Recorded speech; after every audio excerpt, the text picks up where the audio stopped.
Hello, hello. Oh my gosh, where does the time go? It's November. Yes, so that means it is time for our conversation with the masterminds. We have been doing this every month, and I can't believe it, but we're in month 11. My gosh, how time flies when you're having fun. True, Well, true.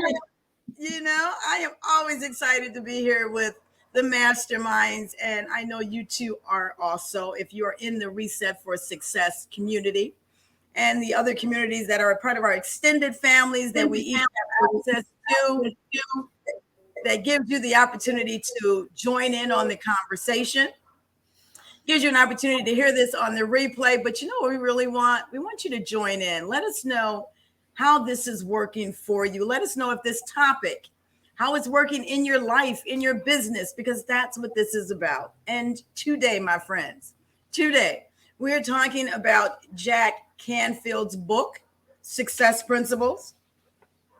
There you are, the Success Principles. And we have been teaching out of this book for, gosh, I don't know, 4 years, some of us for 4 years, but we've been together for 3 to 4 years.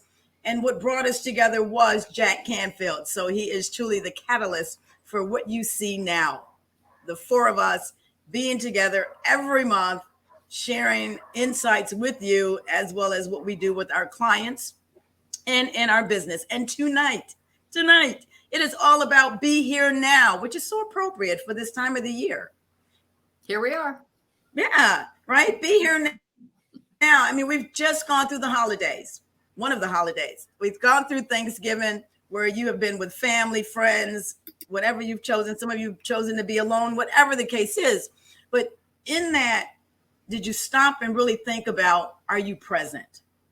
Are you present in the moment? Or did you spend that time with that internal script circling and circling about everything that you could be doing, should be doing, would like to do, instead of being in the moment?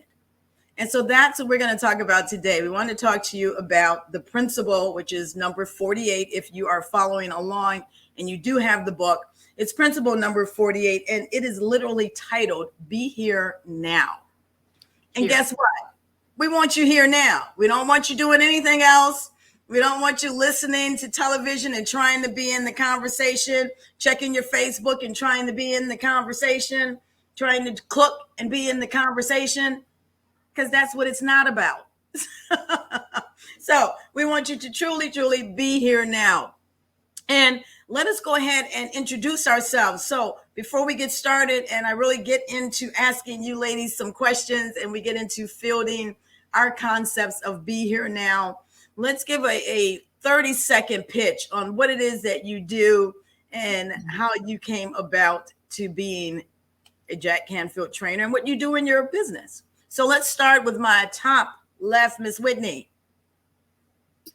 Hello. Hi, all. I'm Whitney Wiley out of Sacramento, California. I am the premier next stage coach, helping my clients to figure out what their next stage is. I work with women professionals mostly, working on their careers and helping them to find work that feeds their soul, uses their talents and gifts, and finances the lives of their dreams. So that's a little bit about me, and I can't wait to hear what you guys have to say, because I'm a listener. Very good. And Miss Jody, you go ahead, my friend. No, I want to listen to y'all. No, I'll go. All right. Hey, everybody.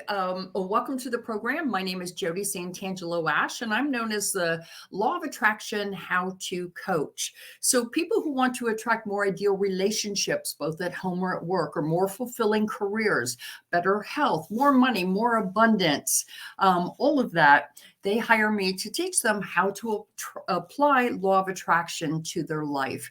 I have been a practitioner and a trainer of law of attraction for over 15 years, and I have my own proof that it works. And if it would be helpful for you too, reach out. Thanks, Cheryl. Thank you, Miss Jody. Miss Gabby, all the way from Canada.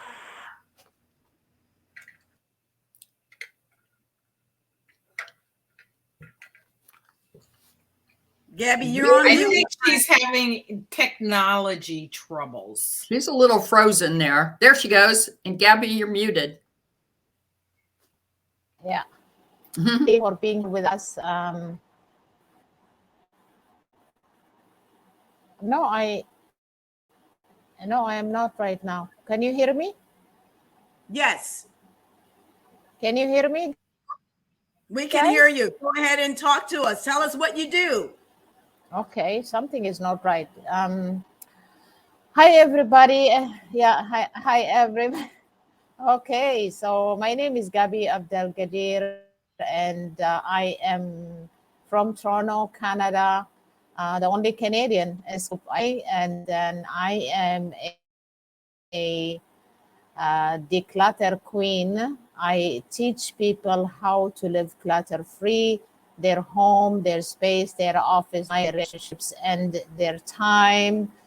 And I combine that with fun way. That is how I help my clients. Thank you, Cheryl.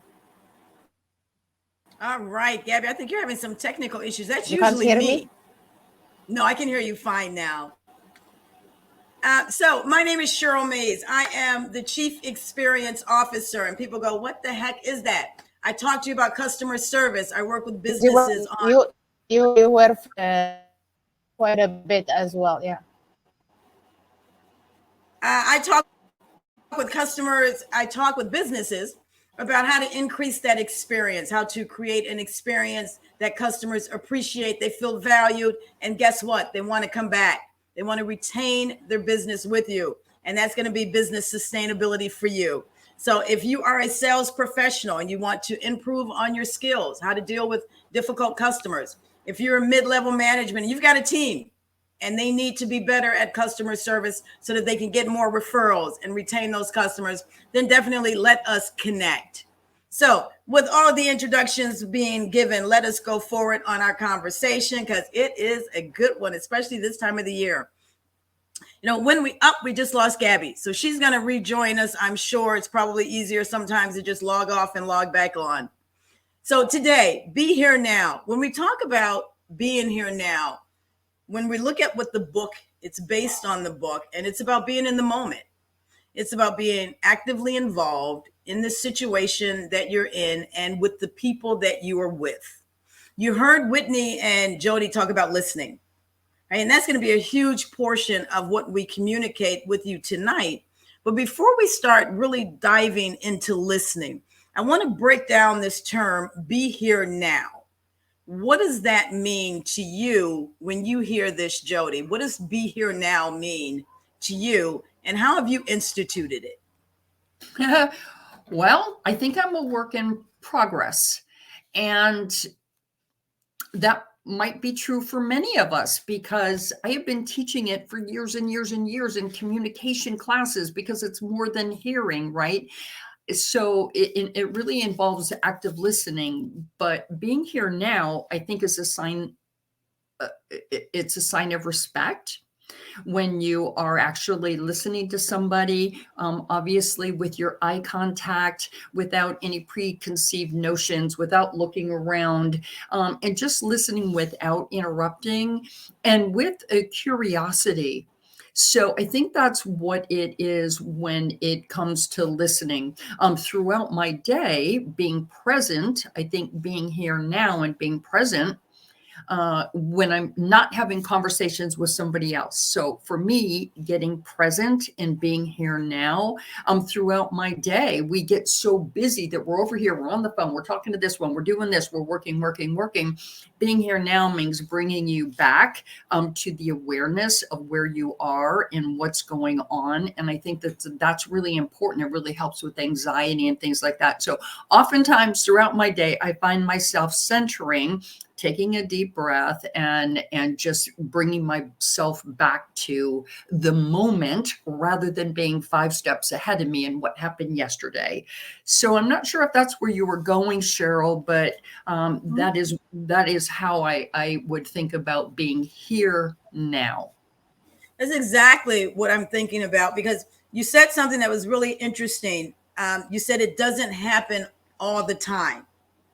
right? And I think when people start talking about being in the present, it's like you have this abnormality where it's like my mind can't wander, but it does, right? It does wander.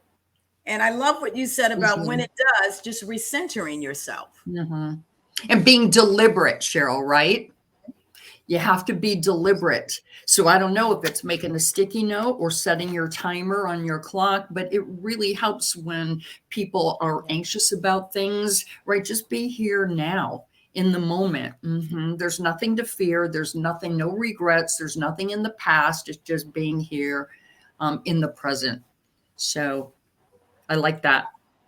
I love that. Thank you, Jody. Sure. Thanks for that. Whitney, when you hear the term be here now, what does that mean to you and how have you instituted it? So what's really interesting and what's I can hear you. So you went like this. I thought you were being funny. Like no, I was actually scratching. I was actually scratching. I hear you. What's really interesting, right, is we're saying here and here, it's a homonym, right? The word is a homonym. And this whole concept of be here now usually is in the context of where you're starting our discussion, which is about being in the moment, being present, being fully attentive to what's going on here. And then it's transitions, and I know you'll take us there about the listening piece, which can't happen if we don't do the front end piece, right? Which is to be here in this place, in this space, in this mindset, in, giving it our full attention, not trying to do multiple things at once. And I know people like to think that they are good multitaskers, but studies have shown that that's not the case. And one of the courses that I train on, we spend a good amount of time talking about not multitasking, because it doesn't work. It's not something that actually makes you more efficient. And I think when I learned that years ago, that I can't do two things at once, maybe walk and chew gum, but maybe not even that well, to just focus on one thing. There are some things that don't need full attention, right? Our brains have created habits and shortcuts that allow us to do some things in a way that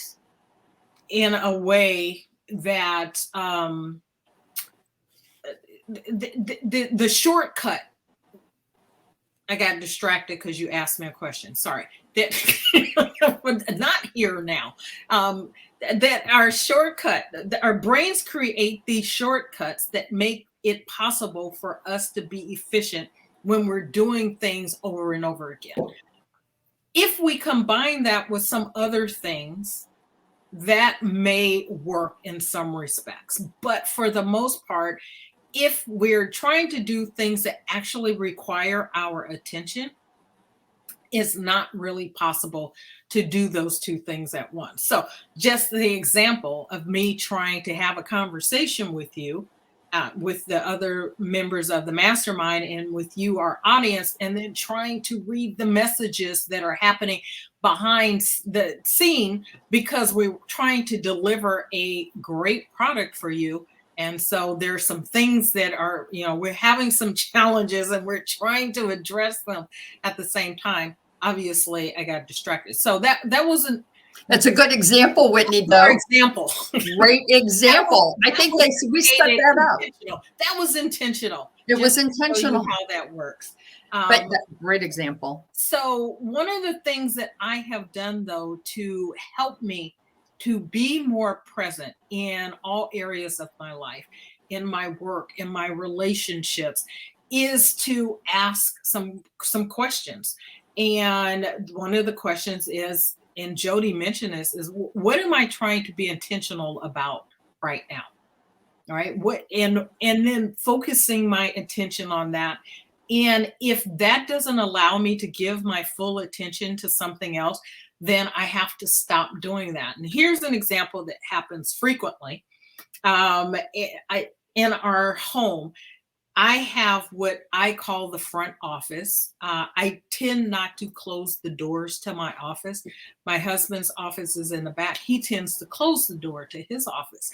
So when he comes out, and in order to get into the kitchen, you have to pass my office.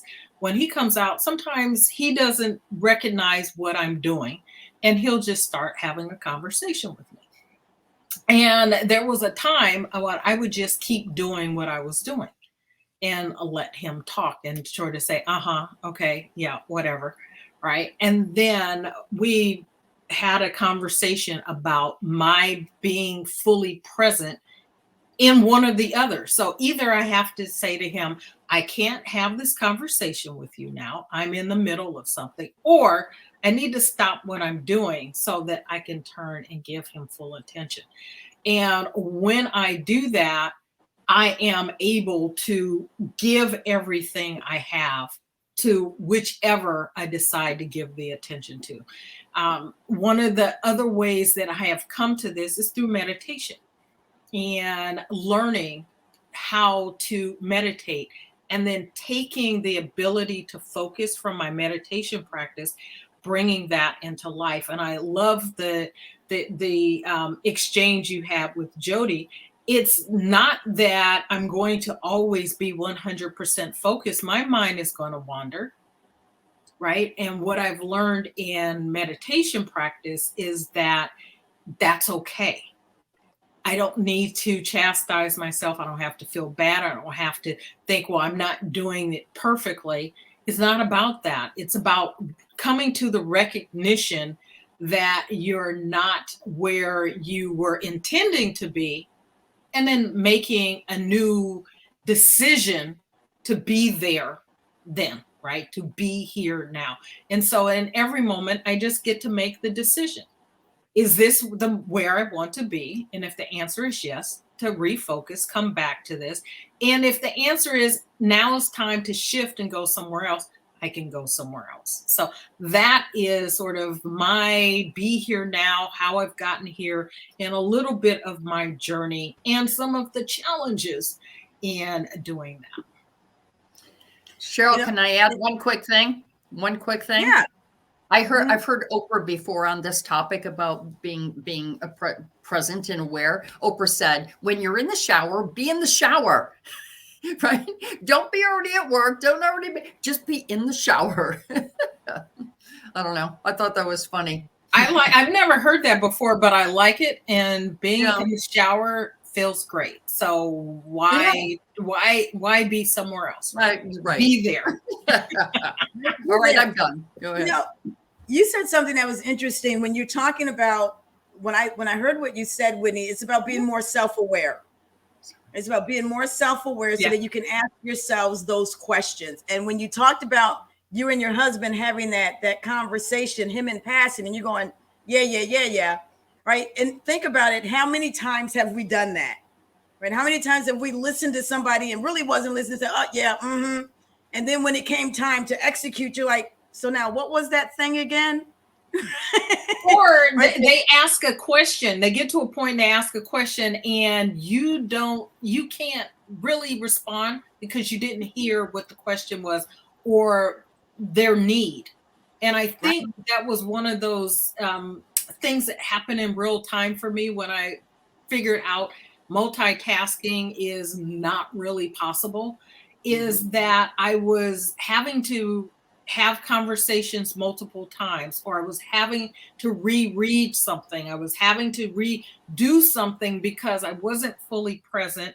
And then I had to repeat it. So you can't, how could it be more efficient doing the two things at the same time if I have to do it over again? And there's a saying that if you don't have the time to do it right the first time, when will you find it right to do? When will you find the time to do it again? Yeah, because usually it's like done, check the box. Right. Exactly. And nobody wants to have to go back again and go, okay, let's go through this all over again. And so you just move on and it doesn't happen. Exactly. And a 5-second conversation or 10-second conversation with someone turns into, a 2 minutes, 5 minutes, because I didn't hear you what you wanted. And now we've got to do this dance all over again. So. Exactly. So I love that you brought that point up, because we have to get to the point where we ask ourselves those questions and be more self-aware and be honest and be like, I love that piece too. Honesty. Yes. Yeah. Miss Gabby, hopefully you can engage. I know you were having some technical issues. So in case you didn't hear the question, I've asked Whitney and Jody, what is that concept of be here I now? know. Can you hear? Yes. I am. Up. Now we can't.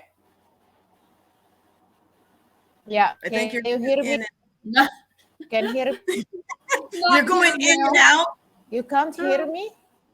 We can now, but you were going in and out at one point. But if you go ahead now, we can hear you. Sorry, in and out? No, you're fine now. Just keep talking. How about now you're not fine. Okay. What about now? Not even? So now you're good. Witness multitasking. Okay. Here is, oh my God. Okay, you guys go ahead.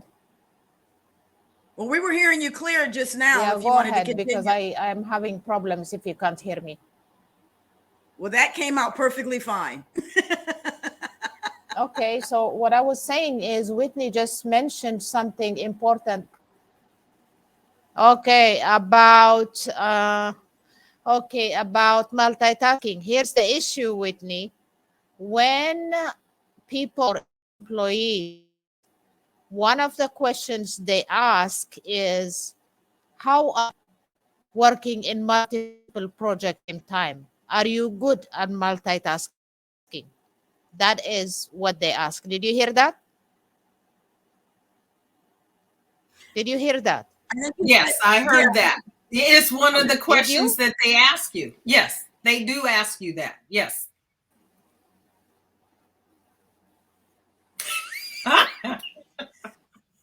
Gabby, are you multitasking? And that face is right. The thing is, for me personally, I used to be one of those people who I could be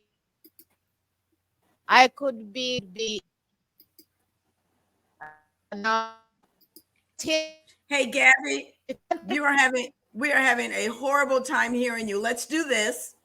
We're going to come back.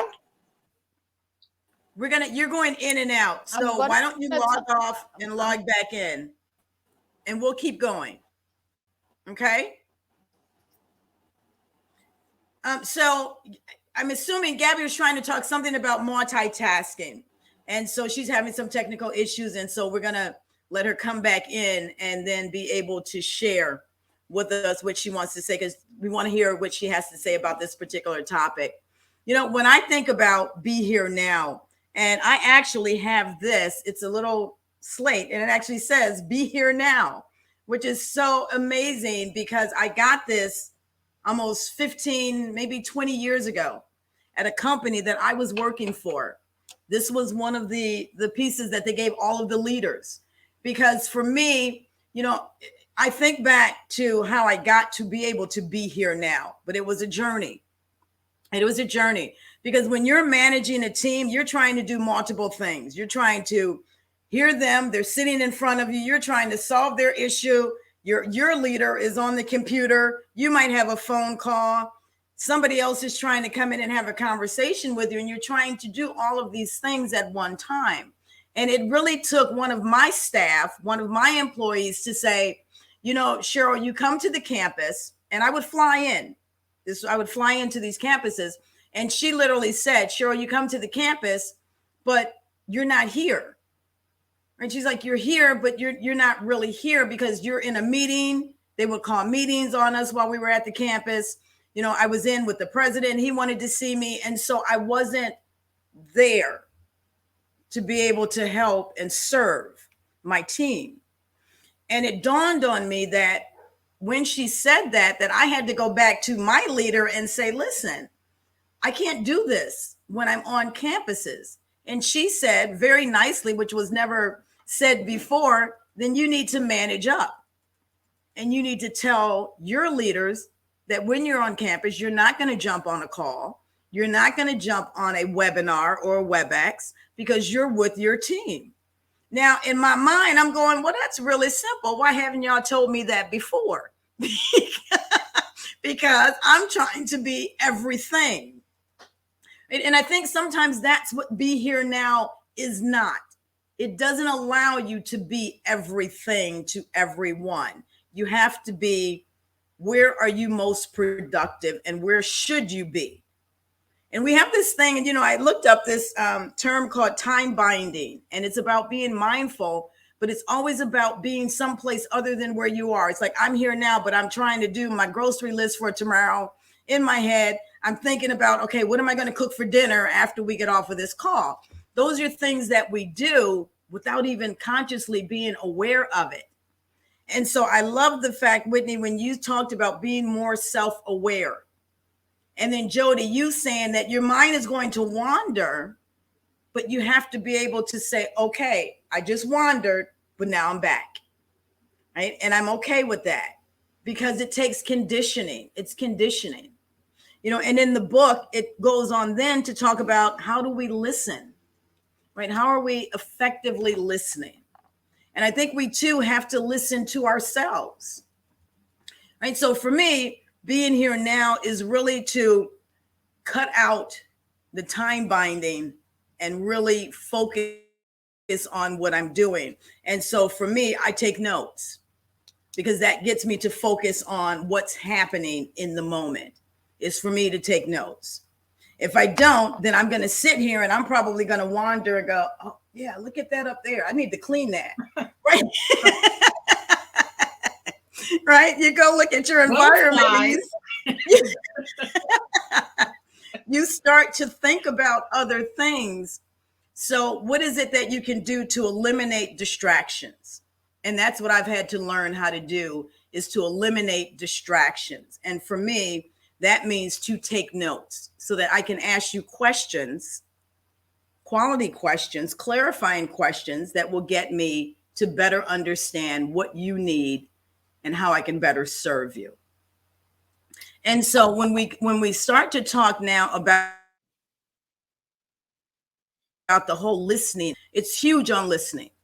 And in this chapter, he really talks about listening and asking the right questions.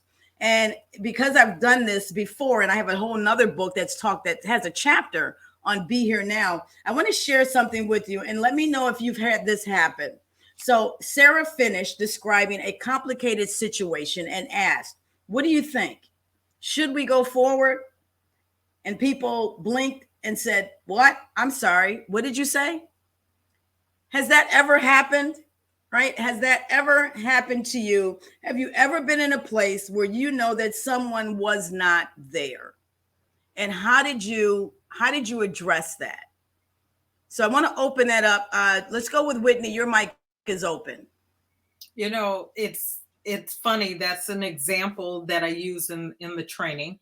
And the thing that you do in terms of taking notes is one of the tips or strategies that I suggest that you use, because it helps you to be fully present, right? And so when you can be fully present, it makes it possible for you to actually hear, to listen intently and intentionally to what people are saying. And so I have been on both sides of your question, where I have said whatever it is that I needed to say, and someone says, huh, what did you say? And it's like, well, I just spent 5 minutes saying it. How could you have not? But because they're working on their shopping list or, whatever else was going on in their head, even though they may have been giving me, eye contact and shaking their head and like, like, because those are the cues that we try to give people to give them the appearance that we're paying attention. But then that becomes the problem, right? That becomes the challenge with the multitasking, is that if you do that and you are not fully present, then you cannot hear. So both of these, which is why I love that you started this talking about being physically present, Cheryl, is that the two of these go together. They hear physically, mentally, emotionally, and the hearing, right, with our ears, it requires both to come together. And that they happen to be homonyms, I think is really kind of cool. And obviously the principle is a play on words, is on the HERE now, whereas the chapter is HEAR now. So yes, it's happened. And what I have done, and I've done it a couple of different ways. I think it depends on the audience. I have called people out when they do it and just said, "Oh, so you weren't listening," right? Or what is my husband who does that, and on occasion he does do that. He'll say, "What would you say?" I was like, and I'll make up something different. Right? It'll just go in a whole different direction. It's like, that's not what you said. I was like, oh, so you did sort of hear what I said. You were partially listening. And then I'll say what I originally said. In a business context, I'm not likely to do that. What I will do, depending on the nature of the context, though, is say, I can have that conversation with you later. Like, I'm not going to repeat something holding other people up because you weren't listening, but I'm happy to have that conversation with you later, or I'll repeat that for you at another time in a more gentle, politically correct way of letting someone know, I know you weren't listening, you know you weren't listening, but we're not going to hold up everybody else because you weren't. You know, I love that, because sometimes addressing it, or sometimes the lack of addressing it, means that it continues, right? And it's okay for people to come to meetings and not pay attention, which is not the purpose of attending the meeting. So when you have the opportunity to address it in a way that is, you know, politically correct, but also openly, so that other people know that this is not the way this is not how this is going to work, then it gives people an opportunity to go, okay, thank you for correcting that. And I think sometimes, you know, that's important, because when people are, especially if you're in business, and this is something to think about, if you're in business and you're in a meeting and you don't make corrections, politically correct corrections out loud, then people get to complacent and they believe that's okay to do it because it wasn't corrected. Right. And so you have to, again, it's that opportunity of being able to not only be here now, like you said, physically, but be here now mentally, to whereas you can be a participant, right? You can be a participant and you can probably help provide some solutions to some issues. I was just getting ready to ask Gabby. Okay, she's coming in and out. So Jody, let's go on over to you. Do I need to repeat the question for you, my friend? You asked if I've had an experience with that. And, you know, at first I'm thinking, do I have an experience with that? And then Whitney was explaining, and I thought, yeah, I got that. The only thing that comes to my head at this moment is my husband. And I'd like to preface this by saying, yes, my passion is teaching law of attraction and success principles. But another one of my passions that I absolutely love teaching is all about personality styles. We all have our own different personality style, and there are some styles that are actually better listeners than others. Now, my husband is what we call the socializer. And so he talks a lot, and he's not a good listener. And, you know, so I'm always doing the same thing with Whitney. I'm in my office. He's in the other end of the house, you know, having a conversation. I'm like, I don't know what to do here. But oftentimes, when I'm having a conversation, because he's always distracted onto the next thing, I say, honey, you're not listening. But yeah, I am. I heard blah, blah, blah.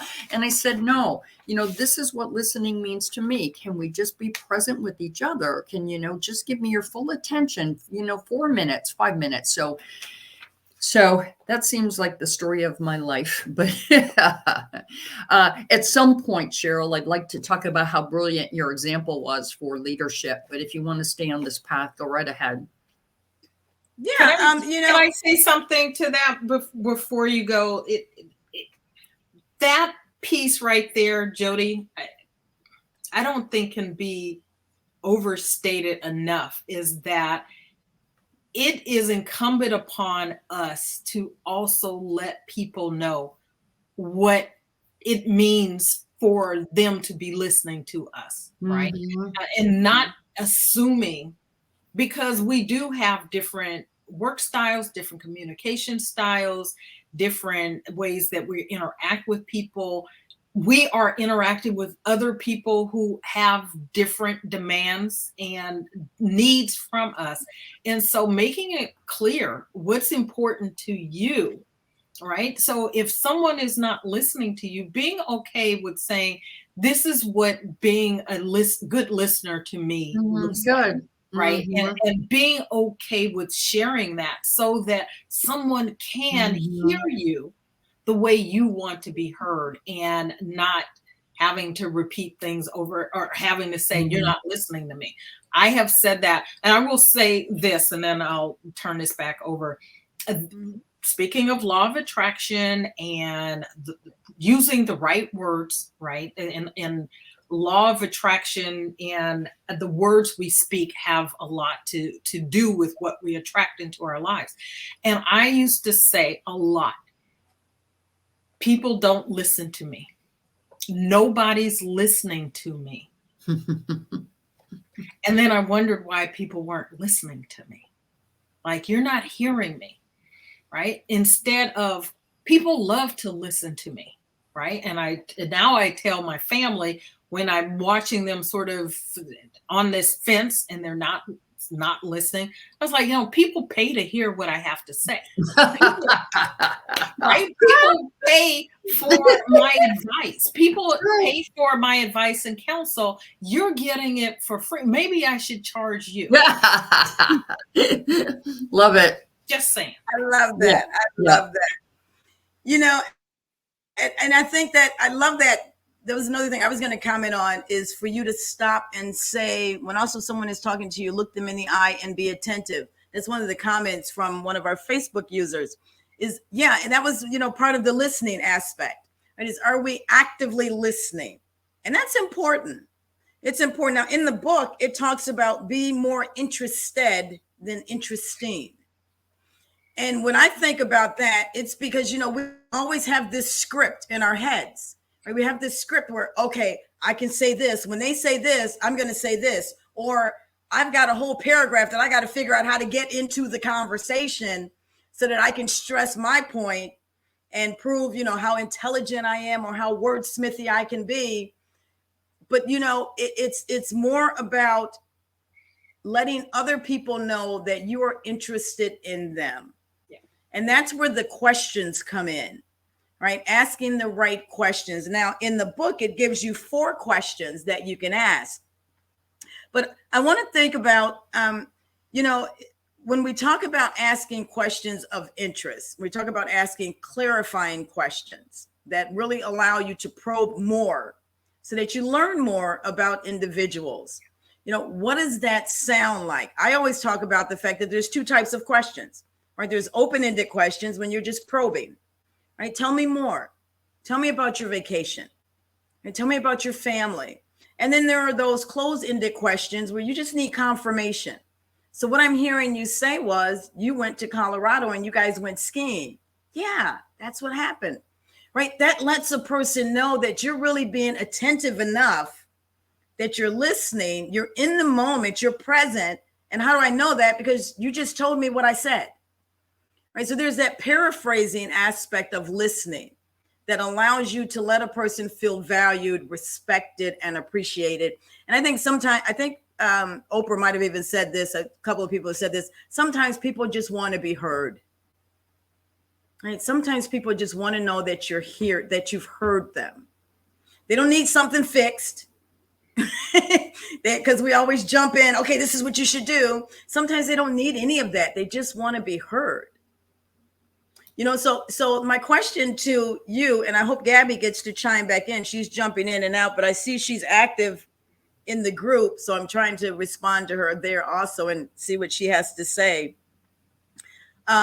Is also when you think about being more interested than interesting, what does that do for the relationship? What does that do for your relationship? Jody, you had your finger raised, so go ahead. Yeah, I'll go. And so I often teach this in communication, especially, and might not be especially, but when you first meet someone, typically our tendency might be to talk. It might be for some people to show off their expertise or their knowledge, but for some other people too, they don't like silence, right? And so they like to talk.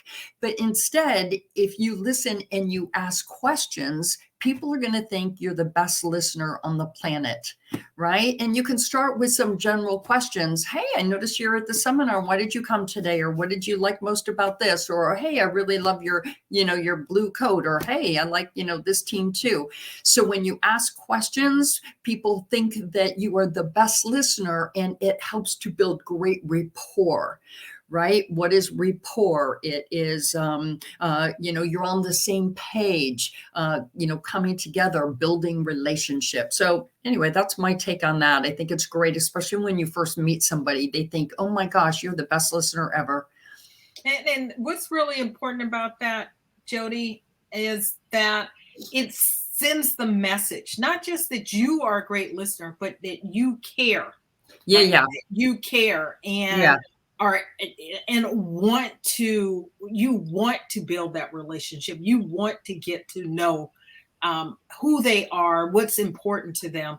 And particularly in the area of business, and Cheryl, I know you know this as a chief experience officer and helping companies to retain their customers, wanting to know what's important to them, right? Rather than making assumptions about what's important to them is totally different. And I'll give you an example. A couple of weeks ago, and Gabby's having tech problems right now, but I've been having tech problems with my computer, and I called in, that fruit company to say, I'm having problems with my, fruit my fruit devices, and they started telling me stuff that had nothing to do with the problem that I was having, right? And so at some point I found myself saying, if you would just stop and listen to what I'm saying, instead of trying to solve a problem I do not have, I want to solve the problem that I do have. Right. And it's like, I just need you to stop and listen. And so by doing that, and had that person ask me some questions, instead of hearing me say, I said 3 sentences and then they just assumed that they knew where this was going. Ask me some questions. I will answer the questions. I'll tell you what the problem is, so that we can get to the resolution faster. And so taking the time to ask someone questions so that you can find out about them, not just solving problems, but what's going well in their life, all nature of questions about them. It sends the message that the interaction is not about you, it's about them. And you have to trust in the process that maybe not in a customer service context, but in other contexts, that people are going to do that in exchange for you. Someone else is going to be asking you questions. And so you'll get your opportunity to share who you are, your expertise, what you know, how you can help with the audience that's for that. But, take a step back every now and again and let someone else shine for a moment. Get to know them, what matters to them, and how you can be of service. And I bet you that will work more than you trying to tell them everything that you can do for them. And I know we've got lots of entrepreneurs in our group. I know we have people that are not entrepreneurs, and this can apply in other areas of your life, in your relationships. This is really important when you're just maybe starting to date or continuing to date your spouse, right? Or a continuing relationship, establishing that you networking.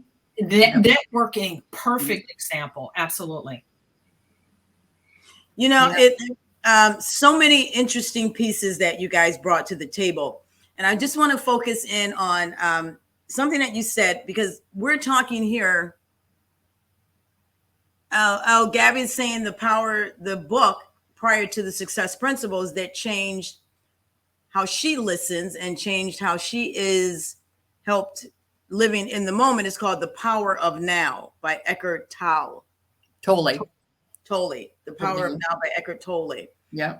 There are so many amazing books out there that are focusing on the here and now, which just has to bring to point that this is an important element. Right? This is an important element. And you were both going on to talk about how this is not only applicable to the business, but to your relationships, right? To your marriages, to those, the relationships that you're starting, the relationships that you've been in for 20, 30 years. How many times have we heard people say, gosh, we've been together for 30 years. I can finish their sentences. I've heard people say that. But so what does that do though? Right? It means that you don't have to listen anymore. See, that's not what that means, that you don't have to listen anymore.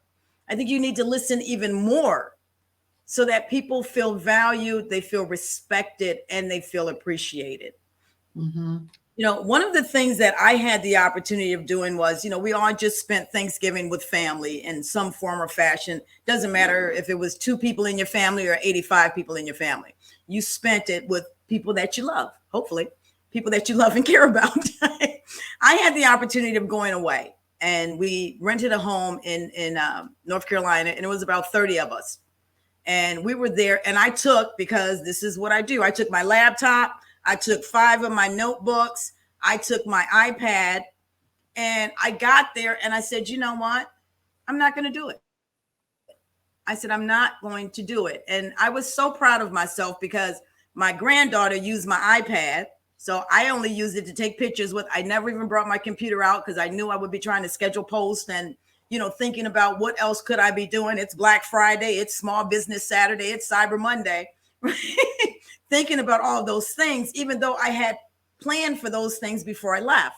So I scheduled stuff to go on.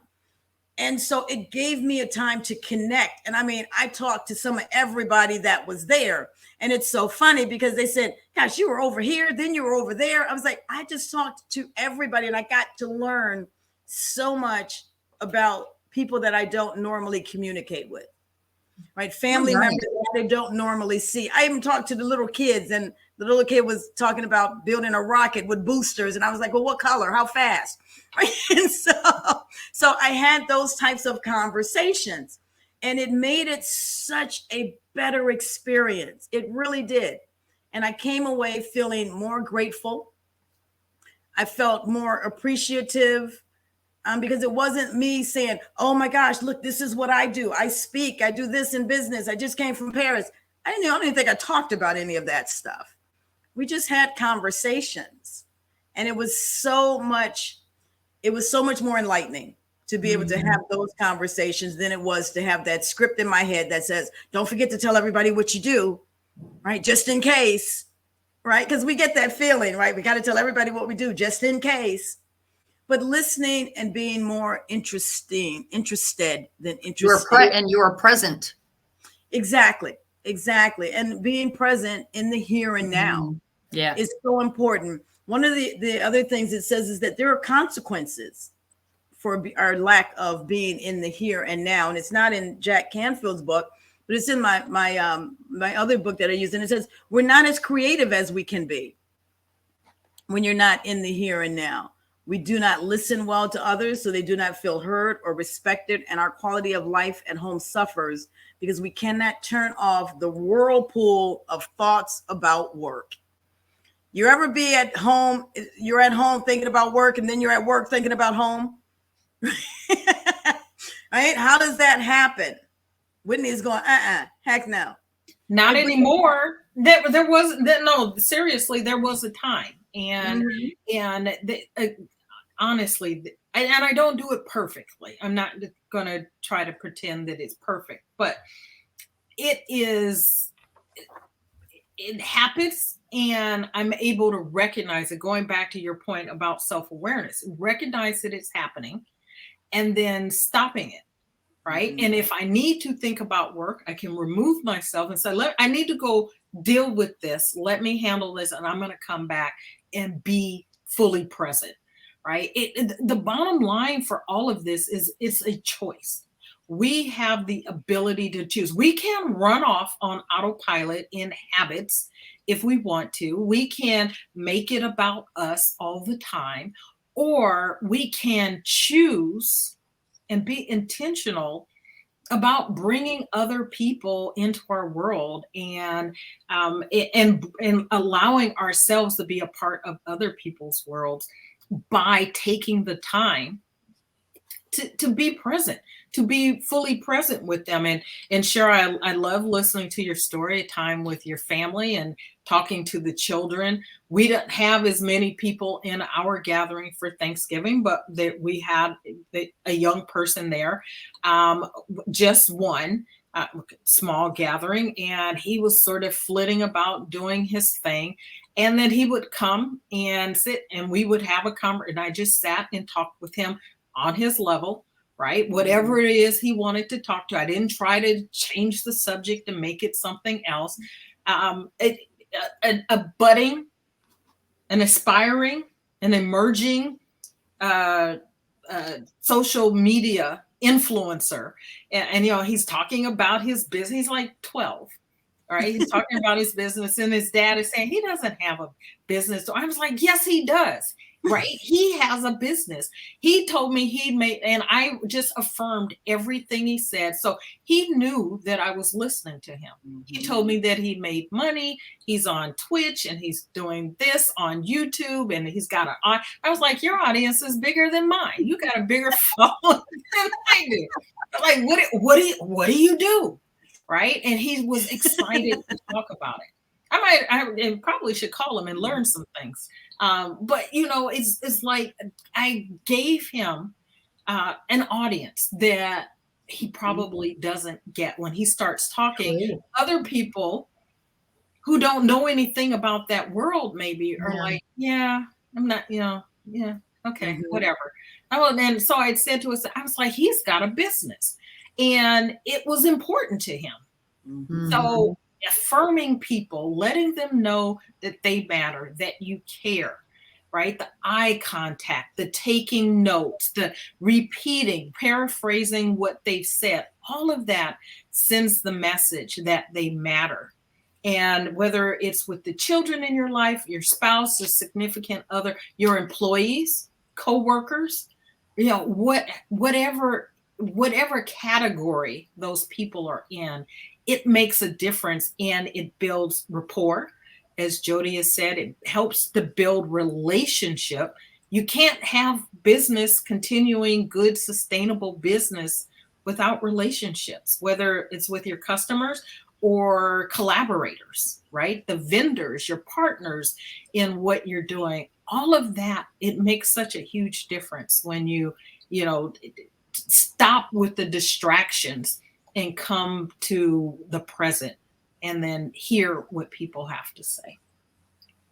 This is such a great conversation. This is what we do every single month. So if this is your first time visiting one of these conversations, then I want you to come back again and then go back and check out some of the past ones, some of the replays that you can have access through the group, that you can access some of the other conversations that we've had.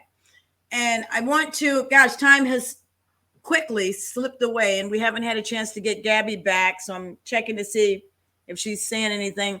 Thank you, Baloo, for watching. Thank you, Tammy, who is always one of our faithful listeners. We love it when you guys join us. And before we leave, we've got about 2 minutes. We've been talking about be here now, being in the present, being more self-aware, being more mindful, asking questions, and listening to understand, to get clarity so that you can have a much better relationship. And we've talked about the importance of having those relationships and what they can do, how they can grow, how they can foster, how they can boost somebody's ego up, right? How they can make another individual feel like, you know what? I matter. I matter. And when you're in the present, being here now, you make people matter. And that's important. And that's huge. And so let us take a moment and stop and be more self-aware of what are we doing to make people matter? What are we doing to be here now? And so before we part ways, ladies, masterminds, I would like for you to share one final thought that you would like to leave with the audience on the concept of be here now. We'll start. Jody, your mic is open, so we'll start with you. We can only have one because I've got like 20 going through my head right now. You got 1 minute. Okay. Let me just throw this in here, just two. You know what I think that my takeaway is tonight? I love what Whitney said when she said, let other people shine. How good was that? That was so good. And then you'll remember. Thanks for listening, Jody. Yes, you're welcome, Whitney. I have this written down. Somebody shared it with me. No one gets smarter by talking. And now I'm complete. Thank you. Ooh, deep. That was a good one. Okay. All right, Miss Whitney. So hopefully I get this right. We have 2 ears and 1 mouth, right? For a reason. So we should be listening twice as much as we're talking. So hear what other people have to say. And the only way you can hear what they have to say is to be here, right? In the moment, in the present, right now. So now I am complete. I love it. I'm going to finish with this poem that I found. And it says, when I ask you to listen to me and you start giving advice, you have not done what I asked. When I ask you to listen to me and you begin to tell me why I shouldn't feel that way, you are trampling on my feelings. When I ask you to listen to me and you feel you have to do something to solve my problems, you have failed me, strange as that may seem. All I asked was that you listen, not talk or do, just listen to me. Oh my. Love that. You've got to put that in the the comments, in the attribution for that. That's cool. That was good stuff. I will do that. We are, gosh, it is, where does the time go? We have had the time fly so quickly, but we have had the opportunity to talk about being here now, being in the present. Think about this time of the year when you're going to be surrounded by loved ones and family. And it doesn't matter how large your group is. Everybody deserves to be valued, appreciated, and heard. So Miss Whitney Wiley, Miss Jody Santangelo, and in her absence, Miss Gabby Albadere from Toronto, Canada, who is our 4th comrade that is usually here, was having some technical issues, but she has been very communicative on the chat. So definitely go into the group and continue chatting with Gabby. With that, my friends, it is time for us to say so long. So long. Farewell. But before we leave, okay, 30 seconds. Whitney, what do you have going on?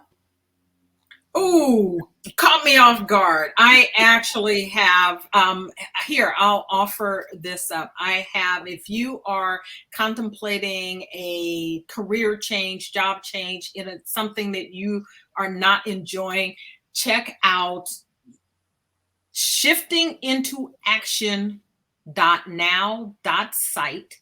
I will actually put it, I think I have it available. I can put it in on the scroll out to get a copy of my ebook, Love Your Work. Love Your Work. Shiftingintoaction.now.site for the ebook, Love Your Work. My gift to you. Awesome. Thank you, Whitney. Miss Jody, what's going on? So I am, I'm so excited. I'm over here. I'm in St. Augustine, Florida, and I am working on a live vision board workshop beginning in January 7th. So if you're anywhere near Northeast Florida, you might want to join us. And not to worry, if you're not in Northeast Florida, we're doing a virtual vision board workshop on January 14th. So lots of fun. And it's not just about posting pictures. It's about some really deep exercises. And it's a really fulfilling and wonderful experience. So have any interest there, just let me know in our comments. So thanks for that. Thanks, Cheryl.